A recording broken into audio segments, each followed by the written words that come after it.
ఈ కింద అందించిన స్క్రిప్ట్లో నంబర్లు ఏవీ లేకుండా ప్రదర్శించబడింది. పాత్రలు: మాధవ్ పెద్ది ఇంటి పెద్దన్నయ్య. జాతక దోషం: సిద్ధాంతి మాటల వల్ల తనే ఇంటికి అరిష్టమని భావించి వెళ్ళిపోయినవాడు. చక్రి చక్రపాణి రెండో తమ్ముడు. బాధ్యతాయుతుడు, అన్నయ్యపై విపరీతమైన గౌరవం ఉన్నవాడు. కేశవ మూడో తమ్ముడు. ఆవేశం, అనురాగం ఎక్కువ ఉన్నవాడు. కన్నా చిన్న తమ్ముడు. అన్నయ్య అంటే ప్రాణం, పసి మనసు. నారాయణ తండ్రి. లోకం దృష్టిలో రౌడీ, కానీ కొడుకుపై ఎనలేని ప్రేమ ఉన్నవాడు. మహాలక్ష్మి ఇంటి కోడలు, బంధువు. బన్సీ మరియు మనీషా మాధవ్కు ఆశ్రయం ఇచ్చిన మిత్రులు. రంగం బన్సీ షెడ్, ఇల్లు, వెతుకులాట, నిలదీత. మాధవ్ గదిలో నిశ్శబ్దంగా కూర్చుని ఉంటాడు. బన్సీ, మనీషా దూరంగా నిలబడి ఉంటారు. బయట అడుగుల చప్పుడు వినపడుతుంది. చక్రి, కేశవ, కన్నా లోపలికి వస్తారు. కేశవ ఆవేశంగా అన్నయ్యా, ఇక్కడున్నావా? ఊరంతా నిన్ను వెతికి వెతికి మా కాళ్ళు అరిగిపోయాయి. నువ్వేమో ఇక్కడ వచ్చి దాక్కున్నావా? మనసు ఎలా ఒప్పిందన్నయ్యా మమ్మల్ని ఇలా రోడ్డున పడేసి రావడానికి? మాధవ్ ముఖం తిప్పుకుని, మీరు ఇక్కడికి ఎందుకు వచ్చార్రా? నేను మీకు చెప్పే కదా వచ్చాను. నా దారి నన్ను వెళ్ళనివ్వండి. మళ్ళీ వెనక్కి వెళ్లే ఉద్దేశం నాకు లేదు. చక్రి, వెళ్ళనివ్వడమా? ఎక్కడికి వెళ్తావన్నయ్యా? అమ్మ లేని లోటు తెలియకుండా పెంచావు. నాన్న ఉన్నా లేనట్టే బతికాం. అలాంటిది ఈ రోజు మమ్మల్ని మధ్యలో వదిలేసి వెళ్ళిపోతావా? అసలు నీకు ఏమైందన్నయ్యా? మాధవ్, నాకేం కాలేదురా. మీకు మంచి జరగాలనే నేను ఈ నిర్ణయం తీసుకున్నాను. సిద్ధాంతి గారు చెప్పింది నిజం. నా జాతకంలో అరిష్టం ఉందంట. నేను ఆ ఇంట్లో ఉంటే మీ ఎవ్వరి జీవితాలు బాగుపడవు. కేశవకి, కన్నాకి పెళ్ళిళ్ళు కావు. నిన్న కాక మొన్న వచ్చిన కష్టాలన్నీ నా వల్లే. నా తమ్ముళ్ళు బాగుండాలంటే నేను ఆ ఇంటికి, మీ జీవితాలకి దూరంగా ఉండాలి. కేశవ, సిద్ధాంతి చెప్పాడా?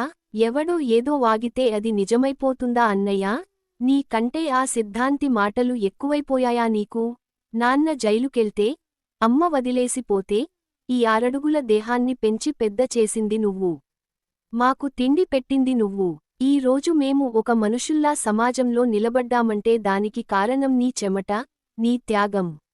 అలాంటి నిన్ను అరిష్టం అంటే ఆ సిద్ధాంతి నాలుక కోసేస్తాం. మాధవ్, రేయ్, ఆవేశపడకండిరా. నేను అనుభవించే బాధ నాది. నా వల్ల మీ భవిష్యత్తు నాశనమైతే నేను బతికి ఉన్నా చచ్చినట్టే. నేను దూరంగా ఉంటేనే మీరు సంతోషంగా ఉంటారు. మహాలక్ష్మి ముందుకు వచ్చి, సంతోషమా? మీరు లేని ఇంట్లో సంతోషం ఎలా ఉంటుందనుకుంటున్నారు పెద్దిగారు? నిన్నటి నుంచి ఇంట్లో ఎవరూ బొట్టు నీళ్లు కూడా ముట్టుకోలేదు. చిన్నోడు కన్నా ఏడుస్తూనే ఉన్నాడు. మీ త్యాగం మాకు నరకంలా మారింది. కన్నా ఏడుస్తూ మాధవ్ చేతులు పట్టుకుని, అన్నయ్యా, నీ కాళ్ళు పట్టుకుంటానన్నయ్యా. నన్ను వదిలేసి వెళ్ళొద్దు. నాకు అమ్మ తెలీదు, నాన్న తెలీదు. నువ్వే నా అమ్మ, నువ్వే నా నాన్న. రోజు రాత్రి నువ్వు అన్నం తినిపించకపోతే నాకు నిద్రపట్టదన్నయ్యా. నువ్వు లేకుండా నేను బతకలేనన్నయ్యా. మాధవ్ కంటనీరు ఒత్తుకుంటూ, కన్నా, అలా మాట్లాడకురా. నువ్వు చిన్న పిల్లాడివి కావు, పెద్దయ్యావు. అర్థం చేసుకోరా. చక్రి, వాడు పెద్దోడైనా నీ ముందు చిన్న పిల్లాడే అన్నయ్యా. నువ్వు రెస్ట్ కావాలని వెళ్ళిపోతున్నావ్ కదా? సరే, ఇంటికి రా. నీకు రూపాయి పని చెప్పం. మేమే వంట నేర్చుకుంటాం, మేమే చాకిరీ చేస్తాం. నువ్వు ప్రశాంతంగా ఇంట్లో కూర్చో. కాని మమ్మల్ని వదిలి మాత్రం వెళ్ళొద్దు. నువ్వు లేని ఇల్లు మాకు బృందావనం కాదు, శ్మశానం. మాధవ్ తట్టుకోలేక, రేయ్, నన్ను ఇబ్బంది పెట్టకండిరా. నా నిర్ణయం మారింది. నేను రాను. కేశవ మొండిగా, రావట్లేదా? సరే, నువ్వు ఎక్కడికి వెళ్తే మేము అక్కడికే వస్తాం. ఊరు దాటి వెళ్తావా? నీ వెనకే వస్తాం. ఏ బస్సెక్కితే ఆ బస్సెక్కుతాం. మమ్మల్ని వదిలించుకోవడం నీ వల్ల కాదు అన్నయ్యా. రంగం ఇంటి వద్ద ప్రవేశం, ఆత్మీయ స్వాగతం, నిలదీత.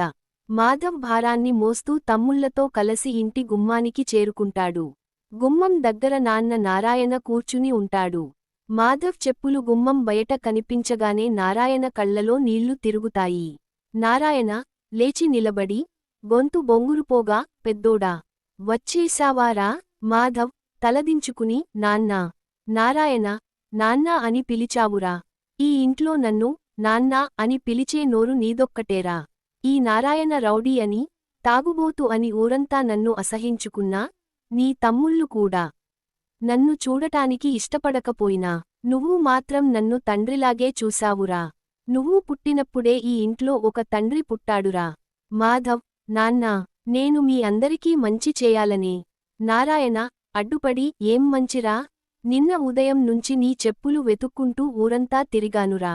గోడౌన్లు, రైల్వే స్టేషన్లు, బస్ స్టాండ్లు అడిగిన ప్రతి ఒక్కడూ నీ కొడుకు నిన్ను వదిలేసి పోయాడ్రా అంటే గుండె పగిలిపోయిందిరా. ఇంటికి తిరిగి వస్తుంటే దేవుడి గుడిలో పాదుకలు కనిపించినట్టు నీ చెప్పులు కనిపించాయిరా. ప్రాణం లేచి వచ్చింది. కన్నా, అన్నయ్యను పట్టుకుని అన్నయ్యా, నీతో మాట్లాడకూడదు అనుకున్నాను. కాని ఆకలి వేసి కంచం ముందు కూర్చుంటే నీ చెయ్యి గుర్తుకొచ్చి అన్నం గొంతు దిగలేదురా. మాధవ్, కన్నాను దగ్గరకు తీసుకుని కళ్ళనీళ్లు పెట్టుకుంటూ, కన్నా, తింటావురా, నేనే తినిపిస్తానురా. కేశవ, చూశావా అన్నయ్యా, నువ్వు లేకపోతే ఈ ఇల్లు ఏమైపోతుందో? నీకు నువ్వే ఏదో అరిష్టం అనుకుంటే ఎలా? మాకు నీ కంటే ఏదీ ఎక్కువ కాదు. సిద్ధాంతులు, జ్యోతిష్యులు చెప్పే మాటల కంటే మా అనుబంధం గొప్పది. రంగం, నిజం వెల్లడి, ముగింపు. అంతలో ఊరి పెద్దాయన, వేద పండితుడు లోపలికి వస్తాడు. పెద్దాయన, మాధవ్, ఆగు. నువ్వు పడుతున్న ఆవేదన, నీ తమ్ముళ్లపై నీకున్న ప్రేమ చూస్తుంటే నాకు ముచ్చటేస్తోంది. కాని నీ జాతకం గురించి నువ్వు పడుతున్న భయం అబద్ధం. మాధవ్, ఆశ్చర్యంగా, పెద్దాయనా, సిద్ధాంతి గారు నా వల్ల ఇంటికి అరిష్టం అన్నారు కదా? పెద్దాయన, ఆ సిద్ధాంతి చూసింది అరకొర జాతకం. నీ జాతకంలో ఎలాంటి దోషమూ లేదు. నీ వల్ల ఈ ఇంటికి ఏ అరిష్టమూ రాదు. నారాయణ, మరి ఎందుకయ్యా మా ఇంట్లో ఇన్ని కష్టాలు? పెద్దాయన, అది మాధవ్ చేసిన దోషం కాదు నారాయణ. నువ్వు చిన్నప్పుడు నీ కొడుకు పుట్టినప్పుడు గ్రామ దేవతకు ఒక మొక్కు మొక్కుకున్నావు. ఆ మొక్కు తీర్చడం మరచిపోయావు. రూపు దిద్దాల్సిన గ్రామ రక్షణ మొక్కు అది. ఆ మొక్కు తీర్చేస్తే చాలు, నీ పెద్ద కొడుకు భవిష్యత్తు, నీ కుటుంబం భవిష్యత్తు బంగారమవుతుంది. చక్రి, విన్నావా అన్నయ్యా, నీలో ఏ దోషమూ లేదు.